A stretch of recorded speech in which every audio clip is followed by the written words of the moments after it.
किरीट सोमैया उद्धव ठाकरे से लेकर शरद पवार तक सभी की आंखों में चुभ रहे हैं। वजह ये कि किरीट सोमैया ने रश्मि ठाकरे की बेनामी संपत्ति से लेकर अजीत पवार तक और भावना गवली से लेकर अनिल परब तक सबको अपने निशाने पर ले रखा है। किरीट सोमैया के ताबड़तोड़ खुलासों की वजह से शिवसेना और एनसीपी ही नहीं बल्कि पूरी एमवीए सरकार में खलबली मची है। अनिल देशमुख की गिरफ्तारी के बाद तो जैसे उद्धव ठाकरे सरकार में अफरा तफरी मची है। परेशान शिवसेना सांसद संजय राउत ने अनिल देशमुख की गिरफ्तारी और राज्य में सत्ताधारी पार्टियों के नेताओं के खिलाफ केंद्रीय एजेंसीज की एक्शन पर तंज कसा। शिवसेना सांसद संजय राउत ने भारतीय जनता पार्टी पर कटाक्ष करते हुए सवाल किया कि क्या केंद्र सरकार ने जेलों और केंद्रीय जांच एजेंसीज का निजीकरण कर दिया है। राउत ने कहा कि बीजेपी के नेता हर दिन राजनीतिक प्रतिद्वंदियों को जेल में डालने की चेतावनी दे रहे हैं। राज्यसभा सदस्य राउत ने पूछा कि क्या प्रधानमंत्री नरेंद्र मोदी सभी सरकारी संपत्तियों का निजीकरण कर रहे हैं? क्या जेलों और केंद्रीय जांच एजेंसीज का निजीकरण कर दिया गया है? क्या जेलें आपकी निजी संपत्ति हैं? महाराष्ट्र के पूर्व गृह मंत्री अनिल देशमुख को इस महीने की शुरुआत में ईडी ने मनी लॉन्ड्रिंग मामले में गिरफ्तार किया था। महाराष्ट्र के परिवहन मंत्री और शिवसेना विधायक अनिल परब इससे पहले देशमुख और अन्य के खिलाफ दर्ज धन शोधन मामले में ईडी के सामने पेश हुए थे। आयकर विभाग ने पिछले महीने अजीत पवार के परिवार के सदस्यों से जुड़े कुछ कारोबारी परिसरों पर छापा मारा था। ईडी ने हाल ही में मनी लॉन्ड्रिंग के एक और मामले में शिवसेना सांसद भावना गवली को तलब किया था और पीएमएलए कानून के प्रावधानों के तहत दर्ज इस आपराधिक मामले में गवली के सहयोगी सईद खान को गिरफ्तार किया गया था। माना जा रहा है कि संजय राउत का ये निशाना भाजपा नेता किरीट सोमैया की ओर था। महाराष्ट्र के पूर्व गृह मंत्री अनिल देशमुख की गिरफ्तारी के बाद किरीट सोमैया ने शिवसेना, एनसीपी और कांग्रेस पर निशाना साधा था। उन्होंने कहा था कि ईडी ने देशमुख को गिरफ्तार कर लिया, अब देखना बेटा, दामाद और दूसरे नेताओं का नंबर आएगा जिनके पास वसूली का पैसा जाता था। राउत ने कहा कि देश में कानून है, प्रधानमंत्री मोदी जी और आपकी यानी भाजपा की सरकार पब्लिक सेक्टर का निजीकरण कर रहे हैं, तो क्या आपने जेल का भी निजीकरण कर दिया? आप जेल के मालिक बन गए। क्या जेल की चाबी आपके पास है? किसी को भी जेल में डाल देंगे। राउत ने कहा कि आप 8-10 दिन पहले बोलते हैं, अब इनका नंबर है, देखो भाई आपका भी नंबर आएगा। जब आपका आएगा तो कोई रोने वाला नहीं होगा। किरीट सोमैया ने ट्वीट किया था कि अनिल देशमुख गिरफ्तार हो चुके हैं, अब अन्य नेताओं की बारी है। बेटा, दामाद, साझेदार और अनिल परब समेत शिवसेना और एनसीपी के नेताओं तक वसूली फंड पहुंचता था। नवजोत सिंह सिद्धू का फंडा साफ है कि वे चन्नी की सरकार को आराम से नहीं चलने देंगे और उनके हमले तब तक जारी रहेंगे जब तक कांग्रेस का विधानसभा चुनाव में पूरी तरह से सफाया न हो जाए। जानकारों का कहना है कि नवजोत सिंह सिद्धू की तैयारी उसके बाद की है। वजह यह कि अगर कांग्रेस चुनाव जीत जाती है तो सिद्धू को सीएम की कुर्सी नहीं मिलने जा रही। इसीलिए सिद्धू अगले 5 सालों तक कांग्रेस के सारे कील कांटे निकालकर अपना रास्ता साफ करेंगे। यही वजह है कि तमाम मान मनौवल और सुलह सफाई के बावजूद सिद्धू की बयानबाजी बंद नहीं हुई है। एक बार फिर सिद्धू ने विधानसभा सत्र शुरू होते ही फिर से चन्नी सरकार पर ताबड़तोड़ हमले किए। सिद्धू चन्नी सरकार पर हमलों के दौरान विपक्ष के नेता नजर आए। एजी और डीजीपी की नियुक्ति पर सिद्धू चरणजीत सिंह चन्नी सरकार के खिलाफ आक्रामक हैं। सिद्धू ने कहा कि चन्नी ने एजी और डीजीपी पद पर ऐसे लोगों की नियुक्ति की जिन्होंने पंजाब के लोगों को धोखा दिया। एक ने सुखबीर बादल को क्लीन चिट दी और दूसरे ने पूर्व डीजीपी सुमेध सिंह सैनी को ब्लैंकेट बेल दिलवाई। सिद्धू डीजीपी इकबालप्रीत सहोता के खिलाफ ज्यादा आक्रामक नजर आए। सिद्धू ने कहा कि जिस अफसर ने सुखबीर सिंह बादल को बेअदबी मामले में क्लीन चिट दी उसे ही डीजीपी लगा दिया गया। इकबालप्रीत सहोता को तत्कालीन डीजीपी सुमेध सिंह सैनी ने मामले की जांच सौंपी। इस जांच में उन्होंने सुखबीर सिंह बादल को बचाया था। अब चन्नी सरकार ने इकबालप्रीत को ही डीजीपी के पद पर बैठा दिया।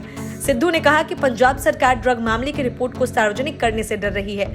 सिद्धू ने सवाल किया कि आखिर उन्हें किसका डर है? सरकार को रिपोर्ट को सार्वजनिक करना चाहिए। यह बात और है कि चन्नी पहले ही बता चुके हैं कि जल्द ही हाईकोर्ट ड्रग मामले की रिपोर्ट खोलने का आदेश देने वाली है। असल में ड्रग मामले की रिपोर्ट हाईकोर्ट में सील बंद पड़ी है और बिना उनके आदेश के इसे सार्वजनिक नहीं किया जा सकता। लेकिन सिद्धू सब जानते हुए भी चन्नी पर निशाना लगा रहे हैं। पेट्रोल डीजल पर वैट कम करने के मामले पर सिद्धू ने कहा कि क्या यह हमेशा के लिए है? सिद्धू ने एक बार फिर कहा कि अफसरों को चुनना है कि पंजाब कांग्रेस प्रधान को, यह तय करना सरकार का काम है। नवजोत सिंह सिद्धू ने एक बार फिर स्पष्ट किया कि भले ही उन्होंने पंजाब कांग्रेस प्रधान पद से इस्तीफा वापस ले लिया हो, लेकिन वह जिम्मेदारी तभी संभालेंगे जब एजी और डीजीपी के मुद्दे का हल होगा। सिद्धू ने कहा कि चन्नी को सीएम बनाने में उनकी कोई भूमिका नहीं है। चन्नी को हाईकमान ने सीएम बनाया। ऐसे में सिद्धू की सीएम न बनने की पीड़ा साफ तौर पर झलकी। Bureau report, news of India. Mumbai drug मामले में आर्यन खान और नवाब मलिक की मुश्किलें बढ़ने वाली हैं। आर्यन खान सहित जिन 6 हाई प्रोफाइल मामलों की जांच संजय सिंह कर रहे हैं, उसके तार आतंकी फंडिंग्स और अंतर्राष्ट्रीय रैकेट से जुड़े हैं। इसी वजह से समीर वानखेड़े ने पहले ही एनआईए या किसी दूसरी एजेंसी से मामले की जांच किए जाने की बात कही थी।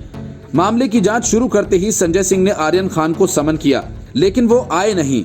नवाब मलिक की मुश्किल ये है कि एनसीबी एक बार फिर समीर खान मामले को लेकर सक्रिय हो गई है और जमानत पर छूटकर बाहर निकले समीर खान से लंबी पूछताछ करने की तैयारी में है।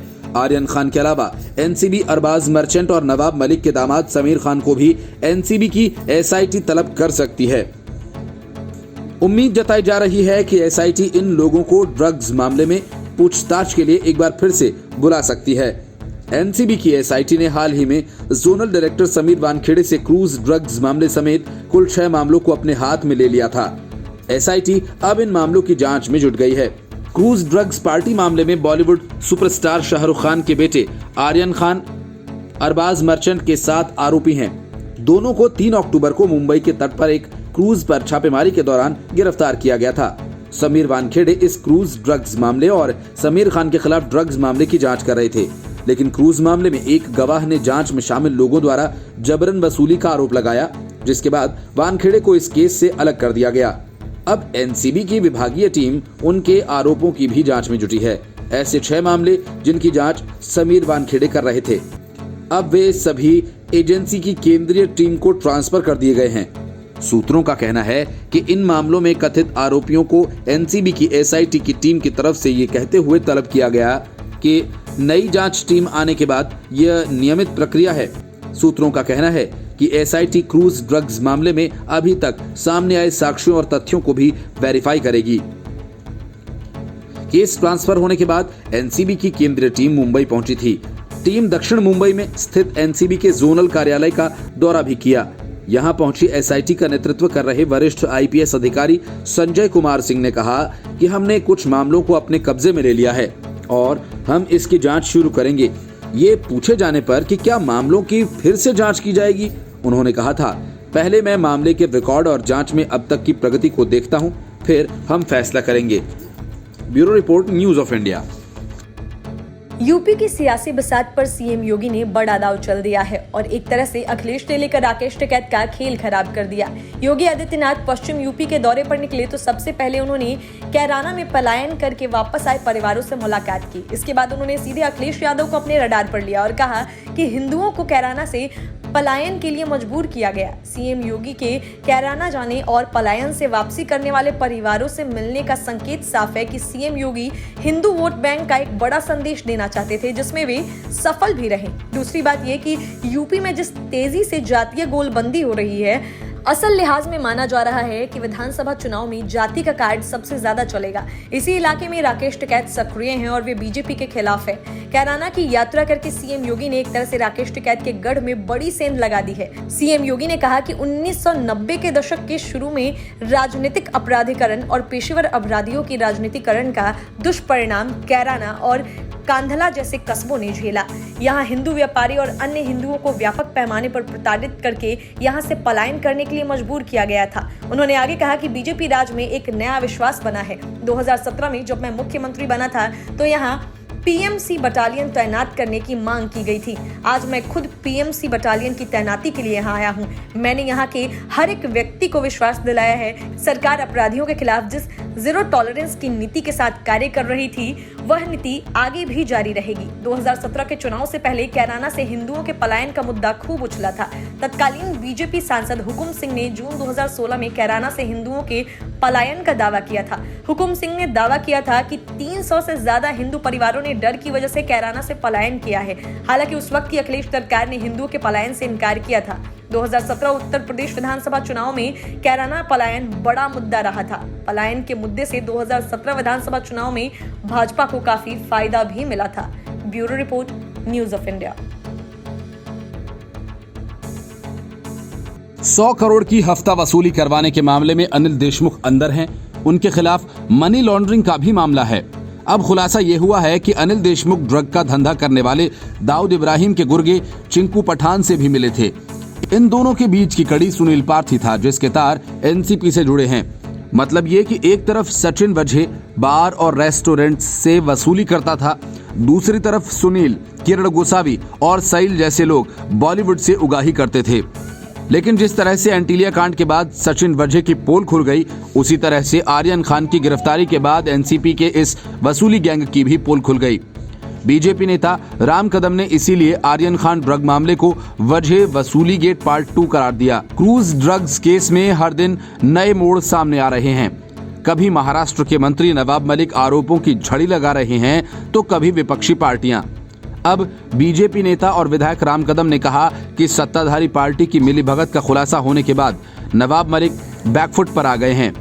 उन्होंने कहा कि मलिक ड्रग पार्टी केस में अपनी प्रेस कॉन्फ्रेंस के दौरान लगातार बीजेपी पर हमले कर रहे थे। अब उन्होंने कहा कि किसी पार्टी से उन्हें कोई शिकायत नहीं। सुनील पाटिल के साथ एनसीपी के लिंक का खुलासा होने के बाद सत्ताधारी पार्टियां बैकफुट पर हैं, बल्कि शाहरुख खान से लेकर किरण गोसावी तक से उगाही करने में भी सत्ताधारी पार्टी शामिल थी। ये उगाही रैकेट सत्ताधारी पार्टी के नेताओं द्वारा चलाया जा रहा था और ये वजह वसूली गेट पार्ट 2 था। अब राज्य सरकार को खुद इस केस की सीबीआई की जांच की मांग करनी चाहिए और किरण गोसावी सहित अन्य लोगों का नार्को टेस्ट कराया जाना चाहिए। असल में मोहित कंबोज ने जैसे ही पहली बार सुनील पाटिल का नाम लिया, वैसे ही एनसीपी के इस खेल का खुलासा हो गया। इसी वजह से नवाब मलिक ने कहा कि मैं बीजेपी से नहीं लड़ रहा, मैं तो सिस्टम को साफ देखना चाहता हूं।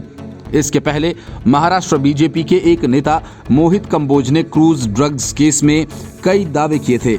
मोहित कंबोज ने कहा था कि इस पूरे मामले का मास्टरमाइंड सुनील पाटिल है, जो एनसीपी से जुड़ा है। कंबोज ने यह भी आरोप लगाया था कि महाराष्ट्र सरकार में एक मंत्री इस पूरे सिंडिकेट को चला रहा है। नवाब मलिक ने मोहित कंबोज पर भी आरोप लगाए थे। कंबोज ने आरोप लगाया कि सुनील पाटिल अनिल देशमुख के बेटे ऋषिकेश देशमुख का दोस्त है। नवाब मलिक ने एक और प्रेस कॉन्फ्रेंस कर इस मामले में कई आरोप लगाए। उन्होंने ये दावा किया कि भारतीय जनता युवा मोर्चा के पूर्व अध्यक्ष मोहित कंबोज वसूली कांड का मास्टरमाइंड है और समीर वानखेड़े उसके पार्टनर हैं। इतना ही नहीं, सुनील पाटिल और एनसीपी के बीच रिश्ते के आरोपों को खारिज करते हुए नवाब मलिक ने कहा कि पाटिल का एनसीपी के साथ कोई संबंध नहीं है और न ही वह कभी मिले हैं। Bureau report, news of India. Gandhi Vadra इन दिनों खुद को ऐसे पेश कर रहे हैं जैसे केंद्र में उनकी सरकार अब बनी तब बनी। लेकिन हालत यह है कि कांग्रेस की जो सरकारें हैं वो धीरे धीरे पतन के रास्ते पर हैं। एक एक करके विधायक से लेकर सांसद और नेता से लेकर कार्यकर्ता पार्टी छोड़कर जा रहे हैं। ताजा मामला मणिपुर का है, जहां कांग्रेस के 2 विधायकों ने कांग्रेस से इस्तीफा दे दिया। उत्तर पूर्व भारत में लुप्त हो रही कांग्रेस के लिए इस्तीफा एक बड़े झटके की तरह है। कांग्रेस के 2 विधायकों ने आगामी विधानसभा चुनाव में बीजेपी की जीत का भरोसा जताते हुए पार्टी ज्वाइन की। कांग्रेस छोड़ने वाले विधायक राजकुमार इमो सिंह और यमथांग हाओकिप हैं। राजकुमार इमो सिंह कांग्रेस से जुड़े बड़े राजनीतिक परिवार से आते हैं, तो वहीं यमथांग भी कांग्रेस में मौजूदा विधायक हैं। दोनों ने केंद्रीय मंत्री सर्बानंद सोनोवाल और पार्टी के मणिपुर प्रभारी संबित पात्रा की मौजूदगी में कांग्रेस छोड़ी, बीजेपी ज्वाइन की। राजकुमार इमो सिंह भी बीते चुनाव में कांग्रेस के टिकट से चुनाव जीते थे, लेकिन बाद में उन्हें पार्टी विरोधी गतिविधियों की वजह से निलंबित कर दिया गया था। सिंह ने बीजेपी में शामिल होने के बाद उन्होंने कहा था कि प्रधानमंत्री नरेंद्र मोदी ने देश में शांति, स्थिरता और समृद्धि लाने के लिए काफी काम किया है। सिंह के पिता राजकुमार जयचंद्र सिंह मणिपुर के मुख्यमंत्री और राज्य से पहले केंद्रीय मंत्री भी रह चुके हैं। संबित पात्रा ने कहा कि इन विशिष्ट हस्तियों के पार्टी में आने से बीजेपी को गर्व महसूस हो रहा है। पात्रा ने यह भी भरोसा जताया कि राज्य में एक बार फिर से 2/3 मतों से बीजेपी सरकार बनाएगी। बीजेपी ने साल 2017 में पहली बार मणिपुर में सरकार बनाई थी। Bureau report, news of India. निशाने पर नवजोत सिंह सिद्धू हैं और सामने रवनीत सिंह बिट्टू। असल में नवजोत सिंह ने पंजाब कांग्रेस में इतने शत्रु बना लिए हैं कि सबको एकजुट करने में पार्टी का दम फूलने लगा है। कैप्टन, फिर चन्नी, मनीष तिवारी, सुनील जाखड़ और रवनीत सिंह बिट्टू, ये सब ऐसे नेता हैं जिनसे सिद्धू की खुली अदावत है। लेकिन ऐसे कई नेता खामोश से बैठे हैं जिन्होंने खुलकर सिद्धू की मुखालफत शुरू नहीं की है। इस्तीफा वापस लेने के ऐलान से काम नहीं करने का ऐलान करने वाले सिद्धू एक तरह से पंजाब कांग्रेस के लिए बड़ा बोझ बन गए हैं, जिन्हें ढोते रहना पार्टी की मजबूरी सी है। इसी वजह से रवनीत सिंह बिट्टू ने कहा कि कोरोना का टीका तो दुनिया को मिल गया, लेकिन नवजोत सिंह सिद्धू के मर्ज की दवा नहीं मिली। पार्टी की तमाम कोशिशों के बावजूद प्रदेश अध्यक्ष नवजोत सिंह सिद्धू और उनके विरोधी खेमे के बीच बयानबाजी प्रत्यक्ष और परोक्ष दोनों रूप में जारी है। सिद्धू लगातार प्रेस कॉन्फ्रेंस करके अपनी ही सरकार के कामकाज में मीन मेख निकाल रहे हैं। ठीक उसी तरह से एक बार फिर लुधियाना से कांग्रेस पार्टी के सांसद रवनीत सिंह बिट्टू ने उन पर तगड़ा तंज कसा है। रवनीत सिंह बिट्टू ने सिद्धू पर हमला बोलते हुए कहा कि हमें कोरोना वायरस का इलाज मिल चुका है, लेकिन इनका समाधान नहीं हो रहा है। बिट्टू ने यहां तक कह दिया कि पार्टी की नेशनल लीडरशिप के पास भी सिद्धू की समस्याओं का कोई समाधान नहीं है। बिट्टू ने यह भी कहा कि हमारे सीएम कोई घोषणा करते हैं और हमारे अध्यक्ष सिद्धू प्रेस कॉन्फ्रेंस कर उसमें कमियां निकालने लग जाते हैं। बेहतर है कि सिद्धू को आधिकारिक मीटिंग का हिस्सा बनाया जाए। सीएम क्यों नहीं सिद्धू को पहले फैसलों के बारे में बता देते, नहीं तो फिर वो जाकर सवाल उठाते रहेंगे। बिट्टू ने सुनील जाखड़ की तारीफ करते हुए कहा कि सुनील जाखड़ राज्य कांग्रेस के पूर्व अध्यक्ष रहे हैं। उनके रहते कांग्रेस में कभी कोई समस्या नहीं हुई। मैं एक छोटा पार्टी वर्कर हूं, मैं सिद्धू पर ज्यादा कुछ नहीं कह सकता, लेकिन इस तरह पार्टी नेता द्वारा अपनी सरकार की आलोचना करना हमारे लिए अच्छा नहीं है। Bureau report, news of India. Aryan Khan drug मामले में हर दिन कुछ न कुछ नया होता है। एनसीबी ने पहले प्रभाकर सैल को समन भेजा था, लेकिन वो आया नहीं। समीर वानखेड़े पर वसूली के आरोपों की जांच कर रही एनसीबी की दिल्ली विजिलेंस टीम ने इस मामले में स्वतंत्र गवाह प्रभाकर सैल को समन भेजा तो वह पूछताछ के लिए एनसीबी के दफ्तर पहुंचा, लेकिन गिरफ्तारी से बचने के लिए वह बांद्रा इलाके के सीआरपीएफ कैंप दफ्तर में अकेले नहीं बल्कि अपने वकीलों की टीम के साथ पहुंचा। उसने समीर वानखेड़े और एनसीबी पर गंभीर आरोप लगाए। क्रूज ड्रग्स मामले में स्वतंत्र गवाह सैल के स्टेटमेंट आज एनसीबी रिकॉर्ड करेगी। इस टीम में 7 अफसर हैं जो सोमवार सुबह मुंबई पहुंचे। बताया जा रहा है कि सैल एनसीबी के गवाह केपी गोसावी का बॉडीगार्ड है। उसे एनसीबी ने समन भेजा था। सैल ने दावा किया था कि उसने अपने बॉस को बॉलीवुड एक्टर शाहरुख खान के बेटे आर्यन खान को छोड़ने के एवज में 25 करोड़ रुपए मांगने की बात कहते सुना था, लेकिन उसके आरोपों की पुष्टि नहीं हो पाई क्योंकि सीसीटीवी फुटेज में पूजा ददलानी दिखी थी और फिर किरण गोसावी, जिसे पूजा ददलानी ने कथित तौर पर 50 लाख रुपए दिए थे और बकौल सैम डिसूजा वो पैसे पूजा ददलानी को वापस कर दिए गए थे। सैम डिसूजा ने इस मामले में वानखेड़े को पाक साफ करार दिया। करीब 3 हफ्ते मुंबई की आर्थर रोड जेल में बिताने के बाद आर्यन खान फिलहाल जमानत पर रिहा हैं। एक एफिडेविट में सैल ने दावा किया कि गोसावी ने भी ये कहा था कि करीब 8 करोड़ रुपए समीर वानखेड़े को दिए जाने हैं। हालांकि इन आरोपों का वानखेड़े ने खंडन किया है। ये दूसरा दौरा होगा जब एनसीबी के deputy director general Dnyaneshwar Singh की अगुवाई वाली विजिलेंस की टीम इस मामले की जांच के लिए मुंबई पहुंची है। इससे पहले टीम अक्टूबर में जांच के लिए पहुंची थी, लेकिन सैल के स्टेटमेंट रिकॉर्ड नहीं हो पाई थी क्योंकि वह एजेंसी के सामने पेश नहीं हुआ। इससे पहले विजिलेंस टीम ने वानखेड़े समेत 8 लोगों के बयान दर्ज किए थे। Report, news of India. Aryan Khan drug मामले में हर दिन कुछ न कुछ नया होता है। एनसीबी ने पहले प्रभाकर सैल को समन भेजा था, लेकिन वो आया नहीं।